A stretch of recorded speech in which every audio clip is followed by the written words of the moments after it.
This, another biblical thing, the Tower of Babel, all right? Which now is Baghdad, the suburbs of Baghdad, where they have ISIS, incidentally. All right, so they had the idea that when you build something very big, it's more fragile than a lot of small houses, okay? So we continue. Why fragility is necessarily a second-order effect, to build some intuition. And I'm pulling this from the book because it seems to me that's what interests people the most, is that you worry more of a second-order effect than a first-order effect when you're very fragile. Okay, by definition, what's concave? And here we have an example. If you have a grandmother and you know she spent 48 hours at 70 degrees temperature, you're very happy for her, no? But if someone tells you 70 degrees on average, but one day was 0 degrees and the next day was 140 degrees, you're not going to be very happy for your grandmother, okay? So you realize that the second order effect dominates the first order effect when you're fragile. And that's one thing that's not very present in discourse, okay? Is that when you start fragility, and there's a second order effect, and you can see immediately where it dominates the first order effect, okay? So this is the S curve in nature, okay? Where you start at some level, you go up, and notice that everything in nature that has an S curve, dose response, has a phase in which it's convex and a phase where it's concave. And you can have it, you know, convex, concave, and then convex again, like the one at the bottom. For example, going to a lecture at NYU is pleasant. Okay, it's great. You can invite a friend. It's a great thing. But 2 lectures, all right, and 20 lectures, it's a negative. You see, so you have this is dose response. Okay, but what is interesting is that the convex part of the dose response means you want to have volatility right there. People don't quite get, for example, that you should vary within the place. You should have some randomness. Doctors aren't getting it because they can't. I'm just discovering from my fight over GMOs that they're not too much into equations, all right? But then you can show it that anything in medicine that has nonlinear response, all right, should respond to uncertainty. And we have evidence from, for Antifragile, I found 200 papers showing evidence, but they're not glued together.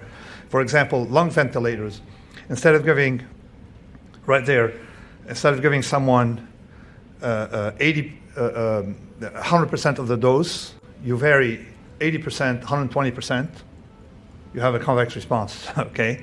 You do better, and effectively people survive better. It's the same thing with your heart. The way you can predict someone is going to die is if their heartbeat is too regular. So and same thing with the gym. Same thing with feeding. All right. If you don't starve people, religions know that, of protein, they get cancer. So it's a second order effect that matters more than first order effect. When people study the Cretan diet in medicine, for example, they look at what people eat. No, morons. You look at how frequently they eat. Right. They only have meats on celebration days. And that was not just the Greek Orthodox Church. That was from, you read any book on ancient Greece, see how they ate. They ate meat on festivals, okay? But then they ate a lot of it. So there is definitely a convexity effect in that. And then days when you don't eat meat, you cannibalize some of your bad thing and you lower your cancer rate. It's in the literature, but they don't get the universality of the point of everything that's convex likes variability. So, okay, so I'll finish with one idea that I mentioned Venice earlier. It's a system that lasted 1,000 years, okay? City-states have lasted a system forever.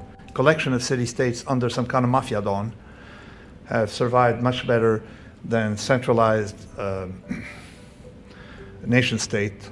These 2 failed twice. The first time in Upper Egypt, the second time in China. Okay, and effectively people think that the growth of China came from the centralized state with a bunch of nerds, you know, around the emperor's palace. No, that's not how it worked. That's when it started to decline. They got rich, and then that's how they spent their money. And now, third time would be America, probably 2018, when large Washington would make the whole thing collapse. I don't know. I'm kidding. Anyway, so there's one interesting thing: property of time and fragility. You remember it said that fragile doesn't like uncertainty. The coffee cup doesn't like variability. It doesn't like shocks. Effectively, so what has survived time is giving us indication as to its ability to handle disorder. You agree?